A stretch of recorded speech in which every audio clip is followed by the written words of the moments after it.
Episode 146। किसी ने नहीं सोचा था कि विहान चिराग श्यामक को दिव्येंदु सोलंकी को मारने का आदेश देगा। उसके शब्दों में कोई बहस की गुंजाइश नहीं थी और देखने वालों को पूरी स्थिति अविश्वसनीय लगी। विहान ने यह बात इतने सारे लोगों के सामने खुलकर कही थी। क्या यह लड़का सोलंकी परिवार के बदले से डरता नहीं था? क्या वह और श्यामक परिवार वास्तव में सोलंकी परिवार के क्रोध को सहन कर सकते थे? सबकी नजरें चिराग श्यामक की ओर मुड़ गईं। क्या यह ग्रैंडमास्टर विहान के शब्दों पर अमल करेगा, या वह विहान को दिव्येंदु सोलंकी को मारने का विचार छोड़ने के लिए मनाने की कोशिश करेगा? उन्हें लगा कि दूसरा विकल्प ज्यादा संभावित था। हालांकि सभी गलत थे। चिराग श्यामक खड़ा हुआ। उसकी आंखों से एक तेज चमक निकल रही थी, क्योंकि वह दिव्येंदु सोलंकी की ओर दौड़ा। ठीक है मिस्टर विहान। चिराग श्यामक के ठंडे हत्या के इरादे ने पूरे विला को घेर लिया, जिससे सभी एक पल के लिए सांस रोक ले गए। वह वास्तव में हमला करने जा रहा था और उसने जरा भी हिचकिचाहट नहीं दिखाई। क्या चिराग श्यामक पर कोई साया चढ़ गया था? क्या उसे श्यामक परिवार की किस्मत की परवाह नहीं थी? अगर उसने दिव्येंदु सोलंकी को मार दिया तो सोलंकी और श्यामक परिवारों के बीच युद्ध छिड़ जाएगा। अंत में दोनों पक्षों को नुकसान होगा। यह युवक कौन था जो चिराग श्यामक को इस तरह आदेश दे सकता था? सबने विहान की ओर देखा, जिसके हाथ उसकी पीठ के पीछे थे और वह पूरी स्थिति के प्रति उदासीन था। इस क्षण यहां तक कि जिया चौहान की मां का विहान के प्रति नफरत भी गायब हो गई रही। वह उससे नफरत कैसे कर सकती थी? क्या वह नफरत करने की योग्य भी थी? हालांकि उसे नहीं पता था कि विहान इतना बेखौफ क्यों था, लेकिन आज उसने जो ताकत दिखाई थी वह उसकी सबसे जंगली कल्पनाओं से परे थी। फिर उसे 6 महीने का समझौता याद आया। विहान की मौजूदा वित्तीय ताकत शायद चौहान परिवार से मुकाबला न कर सके। हालांकि यह ठीक था, जब तक कि दूसरी ओर मार्शल ताकत थी। अंत में जियांगन प्रांत में नियम तय करने और निर्णय लेने वाले वे शीर्ष मार्शल आर्ट्स विशेषज्ञ थे।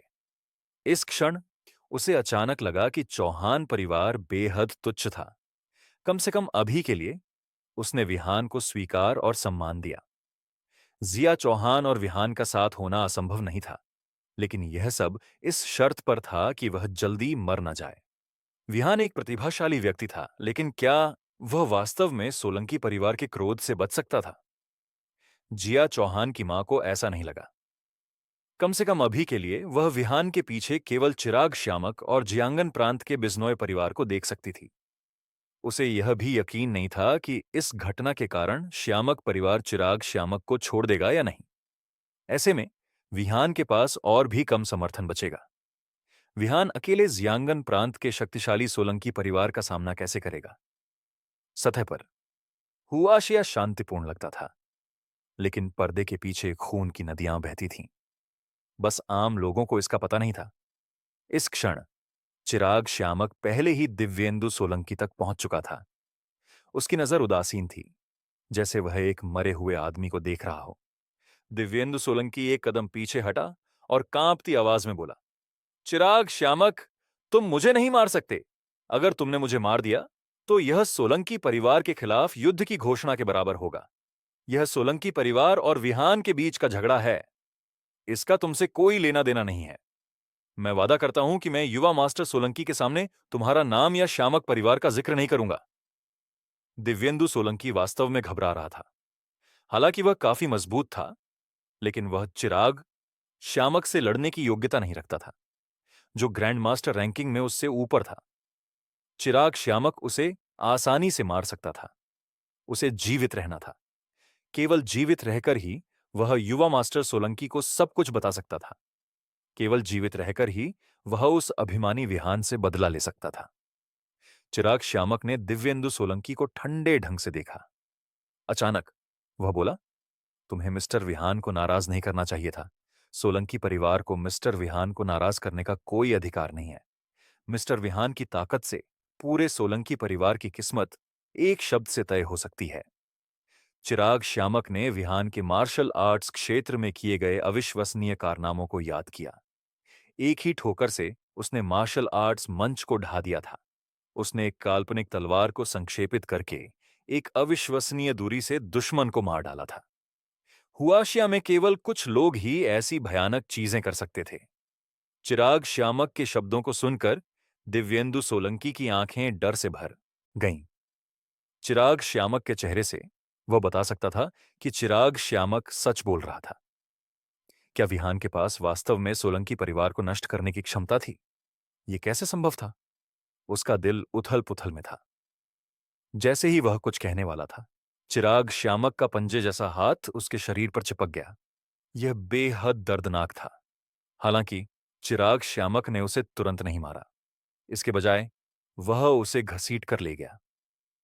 मिस्टर विहान ने कहा था कि तुम्हारा खून मिस जिया की जन्मदिन पार्टी को दागदार नहीं करना चाहिए। 10 सेकंड बाद भोज में मौजूद सभी लोगों ने अचानक दूर से एक चौंकाने वाली चीख सुनी। सबके रोंगटे खड़े हो गए। किसने सोचा होगा कि एक साधारण दिखने वाला युवक दूसरों को मारने में इतना निर्णायक होगा? उसने सोलंकी परिवार की स्थिति और पृष्ठभूमि को भी नजरअंदाज कर दिया था। थोड़ी देर बाद चिराग श्यामक लौटा और विहान की ओर सिर हिलाया। इस दृश्य को देखकर वे जान गए कि दिव्येंदु सोलंकी वास्तव में मर चुका था। पागलपन, यह पूरी तरह से पागलपन था। बेशक जन्मदिन पार्टी को जारी रखना था। सौभाग्य से अधिकांश हिस्से पहले ही पूरे हो चुके थे। चौहान परिवार को भी डर था कि फिर से कुछ हो सकता है, इसीलिए उन्होंने पार्टी की कार्यवाही को जल्दी से पूरा किया और इसे जल्दी समाप्त कर दिया। जिया चौहान के लिए विहान का उपहार प्राप्त करना आज का सबसे बड़ा आश्चर्य था और सबसे महत्वपूर्ण चीज भी। वह पहले से ही टीयर्स ऑफ स्टार्स को अपनी गर्दन के चारों ओर पहने हुए थी। बेहद खूबसूरत दिख रही थी। नीचे बैठी प्रिया कुछ सोच रही थी। वह बार बार विहान की ओर देख रही थी, लेकिन कुछ नहीं बोली। बड़ी बहन, मुझे ऐसे मत देखो। मुझे शक होने लगा है कि तुम मुझसे प्यार करने लगी हो। विहान ने उसका मजाक उड़ाया। 1 सेकंड बाद प्रिया की उंगली ने विहान की कमर में चुभोया, क्योंकि उसने धमकी भरे लहजे में कहा, बड़ी बहन, क्या मैं इतनी बूढ़ी हूं? विहान मुस्कुराया।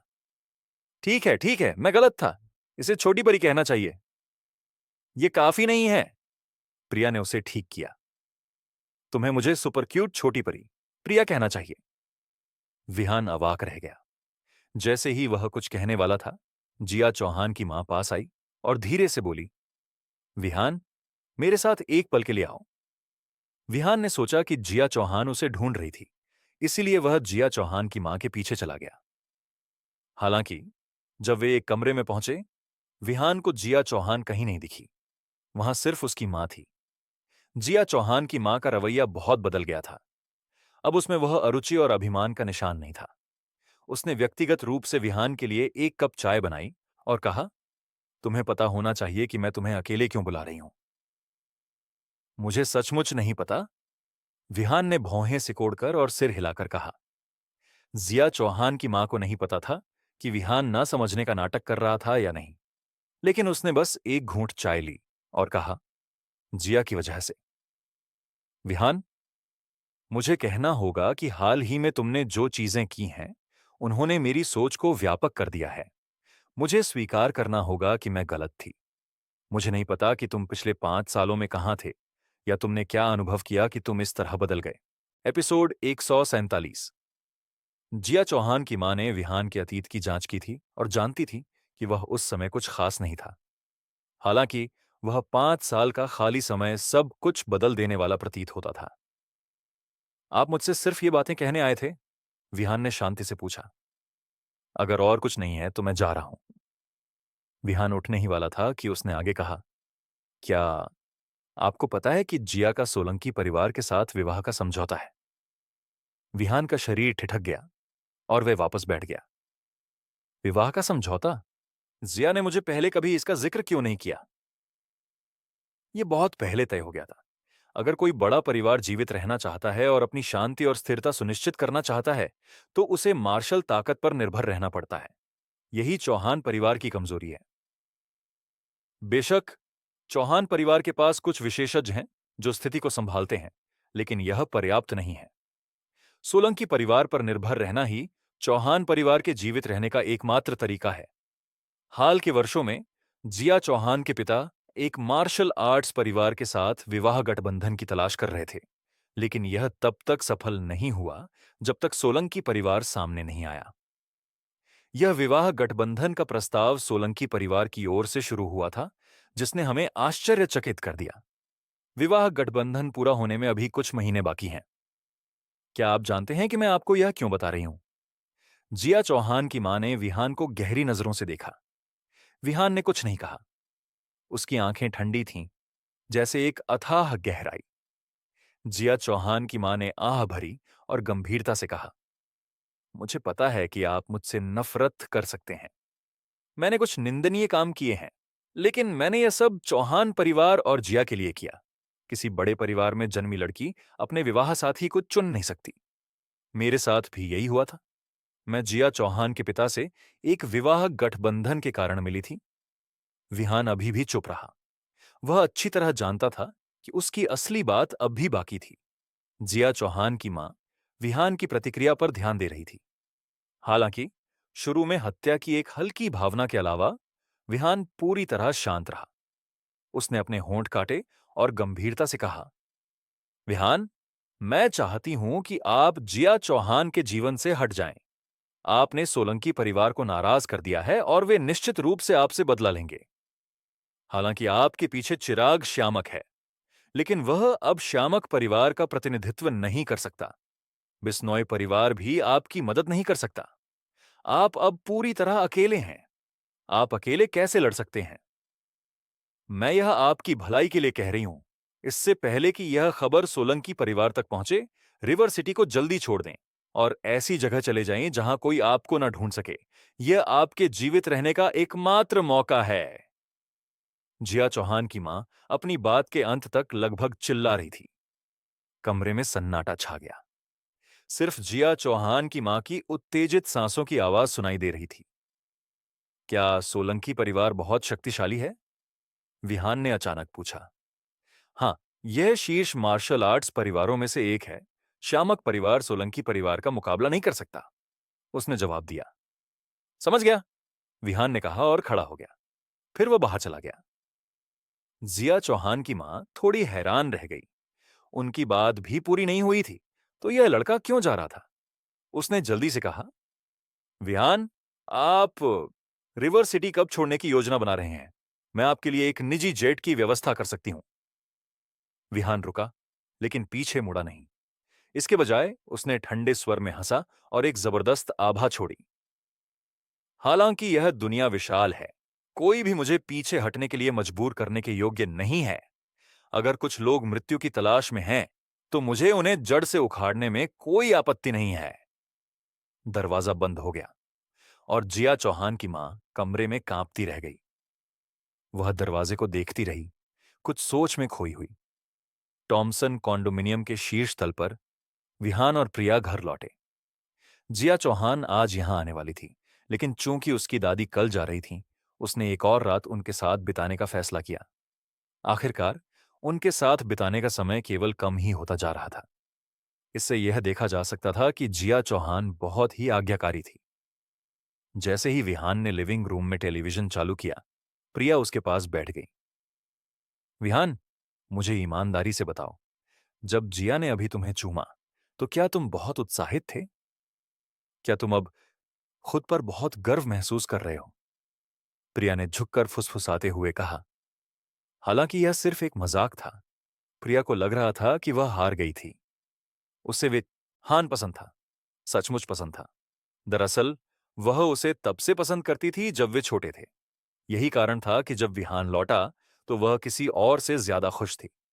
उसने सोचा था कि विहान सिर्फ उसका है, लेकिन अब ऐसा लग रहा था कि जितना मजबूत विहान होगा, जितना सक्षम होगा, उतनी ही खूबसूरत महिलाएं उसके आसपास होंगी। अभी वह ये उम्मीद नहीं करती थी कि विहान सिर्फ उससे प्यार करे, लेकिन वह चाहती थी कि उसके दिल में हमेशा उसके लिए एक जगह रहे। यह ठीक था, विहान ने शांति से कहा। एक आदमी जो अपने मन की बात नहीं कहता। प्रिया ने मजाक किया। मैं तुमसे एक बहुत गंभीर सवाल पूछने जा रही हूं। तुम्हें मुझे ठीक से जवाब देना होगा, उसने कहा। विहान हैरान रह गया। जैसे ही वह कुछ बोलने वाला था, एक काली छाया उसकी आंखों पर पड़ी और प्रिया के लाल होंठों ने उसे चूम लिया। उसके होंठ अलग हुए और प्रिया का सुंदर चेहरा लाल हो गया। उसने गंभीरता से कहा, सवाल यह है, मेरे तुम्हें चूमने और जिया के तुम्हें चूमने में से कौन सा बेहतर लगा? तुम विषय बदलने की हिम्मत मत करना। विहान को उम्मीद नहीं थी कि प्रिया ऐसा करेगी। हालांकि वह अच्छी तरह जानता था कि उसे किसी दूसरी लड़की की तारीफ उसके सामने नहीं करनी चाहिए। बिना हिचकिचाहट के उसने कहा, बेशक, जब तुम मुझे चूमती हो तो बेहतर लगता है। यह सुनकर प्रिया हंस पड़ी। उसकी मुस्कान एक खिलते फूल की तरह थी। विहान, चूंकि तुम्हारे जवाब ने मुझे खुश कर दिया है, मुझे लगता है कि तुम्हें एक बहुत खास इनाम देना चाहिए। कमरा बहुत शांत था, क्योंकि वे दोनों एक दूसरे के बहुत करीब थे। जब उनकी नजरें मिलीं, तो हार्मोन का एक उछाल वातावरण को गर्म कर देता प्रतीत हुआ। विहान का दिल पहले से ही हरकत के लिए बेताब था। वह अब और रुक नहीं सका। हालांकि जैसे ही वह कुछ करने वाला था, प्रिया उस पर झपट पड़ी। एपिसोड 148। जैसे ही दोनों अगला कदम उठाने वाले थे, विहान का फोन बजा। विहान की उंगलियों से ट्रू क्यूई की एक धारा निकली और फोन से तुरंत धुआं निकलने लगा। कुछ सेकंड बाद मेज पर रखे प्रिया के फोन की घंटी बजी। विहान को कॉल करने वाले के पूर्वजों को कोसने का मन हुआ। इस महत्वपूर्ण क्षण में कौन कॉल कर रहा था? यह टाइमिंग क्या थी? प्रिया अपना फोन लेने वाली थी कि विहान की गहरी आवाज गूंजी, इसे जवाब देने की जरूरत नहीं है। जैसे ही वह प्रिया के फोन को सच्ची क्यूई से नष्ट करने वाला था, प्रिया मुस्कुराई और बोली, चिंता मत करो, मैं भागूंगी नहीं। तुम इतनी जल्दी में क्यों हो? चूंकि हमारे दोनों फोन बज रहे हैं, ये कुछ महत्वपूर्ण होना चाहिए। विहान ने सिर हिलाया और मामला छोड़ दिया। प्रिया खड़ी हुई और मेज से फोन लिया। उसने इसे देखा और विहान से कहा, यह विराट ओबेरॉय है। प्रेसिडेंट विराट, क्या हुआ? 3 सेकंड बाद प्रिया का चेहरा अचानक बदल गया। उसने फोन काटा, एक कपड़ा उठाया और उसे पहन लिया। उसने कहा, विहान, बुरी खबर, हेवनली जस्टिस ग्रुप में कुछ बड़ा हुआ है, जल्दी से कपड़े पहनो। उसकी आवाज बहुत जरूरी लग रही थी, इसीलिए विहान ने देर नहीं की। उसने कपड़े पहने, अपने खराब फोन से सिम कार्ड मकोर निकाला और उसे अपने बैकअप फोन में डाल दिया। फिर वह प्रिया के साथ गैरेज में गया। 20 मिनट बाद हेवनली जस्टिस ग्रुप की इमारत के सम्मेलन कक्ष का दरवाजा खुला और प्रिया और विहान अंदर दौड़ पड़े। मिस्टर विहान। जब विराट ओबेरॉय ने विहान को देखा, उसका चेहरा पीला पड़ गया। वह जानता था कि उसे विहान के गुस्से का सामना करना पड़ेगा। हालांकि चाहे कुछ भी हो, उसे इसे स्वीकार करना था। प्रिया अपनी सीट पर बैठ गई, जबकि विहान विराट ओबेरॉय के पास गया और पूछा, आखिर हुआ क्या? मुझे स्पष्टीकरण दो। विराट ओबेरॉय कुछ सालों में बूढ़ा लगने लगा था। उसने समझाया, मिस्टर विहान, शाम 8 बजे कुछ लोगों ने इमारत में जबरदस्ती घुसपैठ की। इमारत की रखवाली करने वाले कई विशेषज्ञ बेरहमी से मारे गए और सबसे महत्वपूर्ण बात, हमारा फॉर्मूला चोरी हो गया। सारी महत्वपूर्ण जानकारी गायब हो गई है। विहान की आंखें सिकुड़ गईं। उसने फॉर्मूला रखने वाली तिजोरी के आसपास और अंदर सुरक्षा के कई स्तर स्थापित किए थे। बिना चाबी और उसकी अनुमति के इसे चुराना असंभव था। ग्रुप के केवल कुछ मुख्य सदस्यों को इसकी पहुंच थी। अचानक विहान की ठंडी नजर उसके बगल की खाली सीट की ओर गई। यह मयंक बंसल की जगह थी। मयंक बंसल एक विदेशी शीर्ष विश्वविद्यालय से एमबीए डिग्री वाला एक एलिटिस्ट था। वह व्यवसाय संचालन और योजना में बहुत सक्षम था। वह विराट ओबेरॉय का विश्वास पात्र भी था और संयोग से उसके पास फॉर्मूला तक पहुंच भी थी। मयंक बंसल वास्तव में आपातकालीन बैठक में नहीं आया? विहान ने गुस्से से पूछा। विराट ओबेरॉय का चेहरा पीला था जब उसने कहा, मिस्टर विहान, निगरानी फुटेज के अनुसार मयंक बंसल ही वह था जो उन लोगों को अंदर लाया। मयंक बंसल की पहुंच प्राधिकरण के बिना ये लोग इतनी आसानी से फॉर्मूला नहीं चुरा सकते थे। विहान गहरे विचार में पड़ गया। वर्तमान में उसके पास केवल 2 सुराग थे। पहला, मयंक बंसल ने उसे धोखा दिया था। दूसरा, वह समूह बहुत मजबूत था, वरना वे रंजीत मल्होत्रा द्वारा इमारत की रखवाली के लिए भेजे गए लोगों को नहीं मार सकते थे। मिस्टर विहान, यह सब मेरी लापरवाही के कारण हुआ है। कृपया मुझे दंड दें। विराट ओबेरॉय विहान के सामने घुटने टेकने लगा। हालांकि उसके घुटनों के जमीन को छूने से पहले विहान ने एक कदम आगे बढ़ाया और सच्ची क्यूई की एक मजबूत लहर ने विराट ओबेरॉय को ऊपर उठा दिया। एक पुरुष के घुटने उसकी गरिमा का प्रतिनिधित्व करते हैं। आपको केवल अपने माता पिता और शिक्षकों के सामने घुटने टेकना चाहिए। अब दोष देने का समय नहीं है। अभी सबसे महत्वपूर्ण बात समस्या को हल करना है। शव कहां है? विहान ने शांति से कहा। इस क्षण में उसे शांत और तर्क संगत रहना था। 17वीं मंजिल पर। चलो फिर। जब वे 17वीं मंजिल के कमरे में पहुंचे, विहान को 10 शव मिले। उसने एक शव की जांच की। जब उसने घावों और उस व्यक्ति की आंखों में अडिग नजर देखी, तो उसके दिल में गुस्से की लहर उठी। यह व्यक्ति लगभग कुचल कर मारा गया था। उनके तरीके बहुत क्रूर थे। इसके अलावा ऐसा लग रहा था कि अपराधी ने इस प्रक्रिया का बहुत आनंद लिया था। हालांकि विहान को आश्चर्य हुआ कि कुछ घाव सच्ची क्यूई या आंतरिक शक्ति से नहीं हुए थे। क्या आपने निगरानी फुटेज की जांच की? निगरानी कैमरे उस कुत्ते मयंक बंसल ने पहले ही नष्ट कर दिए थे। वह सुराग कट गया था। इसके अलावा क्या कुछ और मिला? अभी तक नहीं, लेकिन मैंने पहले ही किसी को जांच के लिए भेज दिया है। क्या हमें पुलिस को सूचित करने की जरूरत है? विहान ने सिर हिलाया। इसके बारे में पुलिस को सूचित करना बेकार है। हमें अभी भी खुद पर भरोसा करना होगा। वैसे मृतकों के परिवारों से संपर्क करें।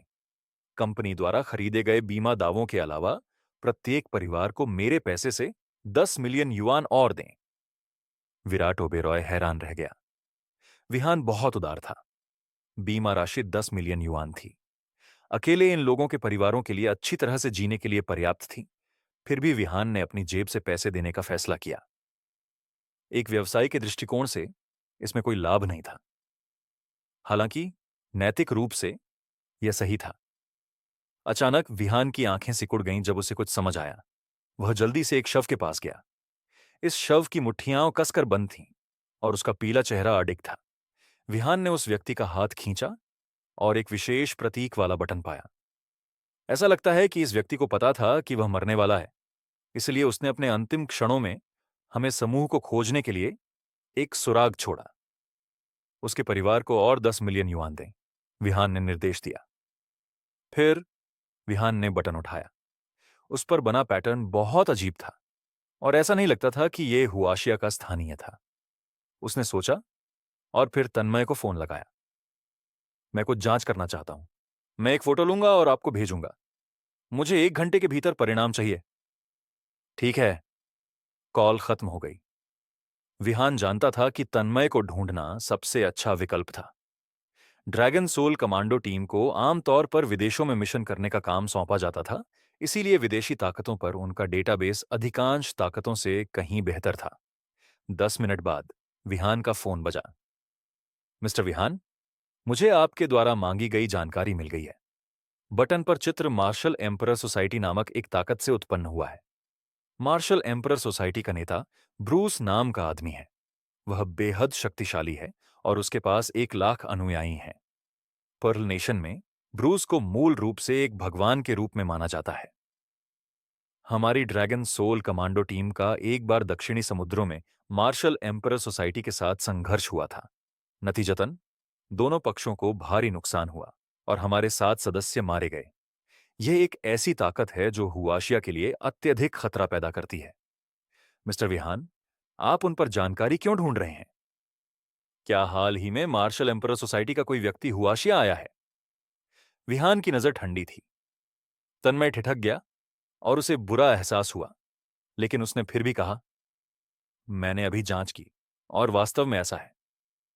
हाल ही में एक टीम रिवर सिटी के बंदरगाह के माध्यम से हुआशिया में आई और एक 5 सितारा होटल में ठहरी। मुझे पता दो। ठीक है।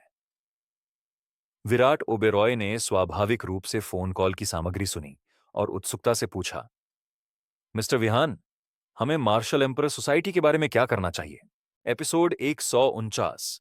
विहान ने अपने फोन पर निर्देशांक देखे और ठंडी मुस्कान बिखेरी। राष्ट्र हमारे व्यवसाय को फलने फूलने और बढ़ने का आधार प्रदान करता है। जब कोई भी ताकत हुआक्सिया की स्थिरता को नष्ट करना चाहती है, तो दया दिखाने की कोई आवश्यकता नहीं है। River city harbour hotel, presidential suite 1801। दो नीच दिखने वाले विदेशी पुरुष सोफे पर बैठे थे, सिगार पी रहे थे, और उनकी गोद में एक एक सेक्सी महिला थी। वहां एक चश्माधारी युवक भी उनके सामने घुटनों के बल बैठा था। युवक के पीछे 5 छोटे बालों वाले पुरुष खड़े थे, जिनके कमर पर तेज हथियार लटके थे। उनकी पीठ सीधी थी और उनकी निगाहें ठंडी थीं। ये 5 जाहिर तौर पर किसी तरह के योद्धा या सैनिक थे। माहौल बेहद तनावपूर्ण था। दो नीच पुरुषों ने मेज पर रखे शराब के गिलास उठाए और पी लिए। उनमें से एक ने स्पष्ट आवाज में कहा, जैक, मुझे नहीं लगा था कि हुआक्सिया में हमारे पहले दिन ही इतनी बड़ी सफलता मिल जाएगी। मुझे लगता है कि हमारे राष्ट्र के सम्राट ने हमें आशीर्वाद दिया है। जिसे जैक कहा गया, वह भी मुस्कुराया। उसने अपने हाथों को उस महिला के शरीर पर घुमाया जिसे वह पकड़े हुए था और कहा, जॉन, तुम गलत हो। सम्राट केवल साधारण लोगों को आशीर्वाद दे सकता है, और हमारे जैसे लोगों को भगवान ब्रूस को धन्यवाद देना चाहिए। जब जॉन ने वह नाम सुना तो उसकी आंखें थोड़ी सिकुड़ गईं। सही सही, जैक सही कह रहा है। हम सब उनकी सेवा कर रहे हैं, तो स्वाभाविक रूप से हमें भगवान ब्रूस को धन्यवाद देना चाहिए। उस क्षण जो चश्माधारी युवक अभी भी घुटनों पर था, उसने अपना सिर उठाया। महाशय, इस मामले में मेरा भी योगदान होना चाहिए, है ना? अगर विराट ओबेरॉय यहां होता तो वह निश्चित रूप से पहचान लेता कि यह व्यक्ति हेवनली जस्टिस ग्रुप से गायब हुआ मयंक बंसल था। दोनों पुरुषों ने घुटनों पर बैठे व्यक्ति की ओर देखा। वे मुस्कुराए और बोले, बेशक, तुम हमारे पर्ल नेशन के सबसे वफादार गुलाम हो। मयंक बंसल स्तब्ध रह गया। यह वह नहीं चाहता था। यह देखकर कि उन दोनों का इसे विस्तार से बताने का कोई इरादा नहीं था, उसने उन्हें याद दिलाया, महाशय, क्या आपको मुझसे किया हुआ वादा पूरा नहीं करना चाहिए? हेवनली जस्टिस ग्रुप को निश्चित रूप से पता चल जाएगा कि यह मामला मुझसे जुड़ा है। वे पुलिस को भी बुला सकते हैं। मैं अब हुआक्सिया में नहीं रह सकता। आप मुझे अपने देश कब भेज रहे हैं? मैं आपके राष्ट्र की प्रगति में योगदान देने को तैयार हूं। मेरे पास एक शीर्ष विश्वविद्यालय से एमबीए की डिग्री है, और मैं निश्चित रूप से पर्ल नेशन के लिए अपनी भूमिका निभा सकता हूं। इस समय मयंक बंसल उन दोनों पुरुषों की चापलूसी एक कुत्ते की तरह कर रहा था। आखिरकार उसकी जान इन दो पुरुषों के हाथ में थी। जॉन ने मयंक बंसल को आश्चर्य भरी नजरों से देखा। तुम हमारे देश आना चाहते हो? हाँ ना, मैंने कब यह सहमति दी थी? मयंक बंसल चौंक गया और उसका चेहरा तुरंत पीला पड़ गया। प्रभु जॉन, आप मजाक कर रहे हैं, है ना? क्या हमने यह तय नहीं किया था कि अगर मैं हेवनली जस्टिस ग्रुप का फॉर्मूला चुराने में आपकी मदद करूंगा तो आप मुझे हुआक्सिया से बाहर ले जाएंगे और मुझे 30 मिलियन और देंगे? 30 मिलियन? जैक ने अपने सामने की महिला को धक्का दिया, अपनी पैंट पहनी और मयंक बंसल के सीने पर लात मारी। इस शक्तिशाली प्रहार ने मयंक बंसल को जमीन पर गिरा दिया। अब तुम पर्ल नेशन के गुलाम हो। तुम्हें हमसे पैसे मांगने का क्या अधिकार है? हमारे राष्ट्र की सेवा करना तुम्हारा सम्मान होना चाहिए। मयंक बंसल का चेहरा बहुत बदल गया। उसने उन दोनों को घूरा। मन में चाहा कि वह अपना मुंह खोलकर उनका मांस काट ले, लेकिन जब उसने अपने पीछे खड़े 5 पुरुषों को देखा तो वह हिलने की हिम्मत नहीं कर सका। ऐसा लग रहा था कि ये दोनों लोग उसे हुआक्सिया से बाहर नहीं ले जाएंगे, जिसका मतलब था कि उसकी जिंदगी बर्बाद हो गई थी। उसकी जिंदगी बस ऐसे ही बर्बाद हो गई। कमबख्त, उसे इन लोगों पर भरोसा नहीं करना चाहिए था। उसने अपनी मुट्ठियां भींची और खड़ा हो गया। उसने भावहीन रूप से कहा, चूंकि यहां मेरे रहने का कोई कारण नहीं है, मैं पहले चला जाता हूं। जॉन की आंखें सिकुड़ गईं। उसने एक हाथ का इशारा किया और मार्शल एम्परर सोसाइटी के योद्धाओं ने मयंक बंसल के कंधों को पकड़कर उसे मेज पर दबा दिया। नीच गुलाम, क्या मैंने तुम्हें जाने की अनुमति दी थी? इस लड़के से छुटकारा पाओ। मयंक बंसल का चेहरा बहुत बदल गया। वह छटपटाना चाहता था, लेकिन उसे एहसास हुआ कि यह असंभव था। अपनी आंख के कोने से उसने देखा कि उसके पीछे किसी ने पहले ही अपना हथियार निकाल लिया था। कमबख्त, वह मरने वाला था। प्रभु जॉन, मुझे अब कुछ नहीं चाहिए। कृपया मुझे जाने दें। मयंक बंसल ने गिड़गिड़ाया। जॉन ना, एक ठंडी हंसी हंसी, तुम नीच गुलाम, तुम मरने के लायक हो, इसे मार दो। फिर जैसे ही योद्धा उसकी गर्दन पर अपनी तलवार नीचे लाने वाला था, एक ठंडी आवाज गूंजी, किसने तुम्हें हुआक्सिया में गुंडागर्दी करने की हिम्मत दी? आवाज हड्डियां जमा देने वाली थी। स्वीट में मौजूद सभी लोग उस अनजान आवाज को सुनकर स्तब्ध रह गए और पीछे मुड़कर देखने लगे। वहां उन्होंने एक युवक को खिड़की के पास झुके हुए देखा, जो सिगरेट पी रहा था और उदासीनता से उन्हें देख रहा था। किसी कारण से उनकी रीढ़ में ठंडक दौड़ गई। यह लड़का कब आया था? यह 18वीं मंजिल थी। क्या वह भूत था? बेशक मयंक बंसल जानता था कि यह आवाज किसकी थी और उसने अपने आखिरी मौके को थाम लिया। मिस्टर विहान, मुझे बचाओ, मुझे बचाओ। मिस्टर विहान, जॉन और जैक स्तब्ध रह गए। उन्होंने तुरंत मार्शल एम्परर सोसाइटी के एक योद्धा को हमला करने का आदेश दिया। उस लड़के को पकड़ो और यहां लाओ। जी महाशय। मार्शल एम्परर सोसाइटी के एक योद्धा ने अपनी कमर से हथियार निकाला। वह आगे बढ़ा और अपनी तलवार विहान की ओर चला दी। विहान का बचने का कोई इरादा नहीं था। उसने अपनी ओर आ रही तलवार को देखा और अपनी उंगली से एक झटका दिया। जो सिगरेट का टुकड़ा वह पकड़े हुए था, वह गोली की तरह छूट पड़ा। पुछी, यह योद्धा के माथे में घुस गया। फिर यह दीवार से टकराया और कुछ सेंटीमीटर अंदर धंस गया। तलवार जमीन पर गिर गई और योद्धा निर्जन होकर जमीन पर ढह गया। ग्लप। जॉन और जैक उस सिगरेट के टुकड़े को घूरते रहे, जो अब दीवार में बने छेद में अटक गया। कमबख्त, क्या यह भी संभव था? यह एक सिगरेट का टुकड़ा था। उसने यह कैसे किया? विहान ने उन्हें प्रतिक्रिया करने का कोई समय नहीं दिया और जॉन और जैक की ओर बढ़ा। जो लोग हेवनली जस्टिस ग्रुप को ठेस पहुंचाते हैं, वे मरने के लायक हैं। एपिसोड 150। जब उन दोनों ने विहान को अपनी ओर बढ़ते देखा, तो वे घबरा गए। जल्दी करो और उसे रोक दो। बचे हुए 4 पुरुषों ने अपने हथियार निकाले और विहान की ओर दौड़े। विहान ने उन चारों पर एक नजर डाली। उनकी ताकत को देखते हुए यह असंभव था कि ये वही लोग हों जिन्होंने रंजीत मल्होत्रा के लोगों को मारा था। जाहिर तौर पर इन विदेशियों के पीछे कोई और था जो यहां मौजूद नहीं था। वह ऐसे कमजोर लोगों पर समय बर्बाद नहीं करना चाहता था, इसलिए उसने उनकी हमले की कोशिश को चकमा दिया और एक की कलाई पकड़कर उसे तोड़ दिया। जब योद्धा के ढीले हाथ से तलवार गिर गई, तो उसने उसे पकड़ा और एक की गर्दन में घोंप दिया। खून छलक पड़ा। फिर उसने उस योद्धा की गर्दन को मोड़ दिया जिसकी कलाई उसने तोड़ी थी। बचे हुए 2 लोग गुस्से में विहान की ओर दौड़े। हालांकि विहान ने अपने शरीर को एक अस्वाभाविक कोण पर हिलाया और एक उल्टे हाथ के प्रहार से एक को दीवार में उड़ा दिया, जिससे वह खून की उल्टियां करने लगा। बचा हुआ एकमात्र योद्धा घबरा गया और अपनी तलवार को बेतरतीब ढंग से विहान की ओर चलाने लगा, जिसमें कोई कौशल नहीं था। कुछ क्षणों बाद विहान ने अपनी उंगलियों से तलवार पकड़ ली। उस व्यक्ति की आंखें डर से फैल गईं। डिंग! तलवार आधे में टूट गई और फिर विहान ने टूटे हुए तलवार के सिरे को उस व्यक्ति के सीने में घोंप दिया, जिससे वह मर गया। यह सब एक पल में हो गया। कमबख्त! जब तक जैक और जॉन भाग सकते, तब तक सब खत्म हो चुका था। 2 नग्न महिलाओं ने होटल स्वीट में बिखरे हुए शवों को देखकर डर से चीखें मारी। खून धीरे धीरे कालीन में रिसने लगा और उन्होंने कमरे से निकलने की कोशिश की, लेकिन दरवाजा बंद था। डर के मारे वे बाथरूम में बंद हो गईं। विहान ने स्वाभाविक रूप से उनको अनदेखा किया और उन 2 पुरुषों की ओर बढ़ा। जैक का शरीर कांप रहा था, क्योंकि वह एक कोने में सिकुड़ गया। उसने विहान की ओर इशारा किया और कहा, बच्चे, पास मत आओ। मैं पर्ल नेशन के ह्यूएक्सिया के प्रतिनिधि मंडल का हिस्सा हूं। मैं तुम्हारे देश का मेहमान हूं। उसके बोलने से पहले ही विहान ने जैक के चेहरे पर लात मारी, जिससे उसका चेहरा खून से लथपथ हो गया। वह मौके पर ही मर गया। विहान की नजर बचे हुए व्यक्ति पर पड़ी और उसने शांत स्वर में कहा, मुझे धमकी पसंद नहीं। क्या तुम भी कुछ ऐसा ही करने की कोशिश करोगे?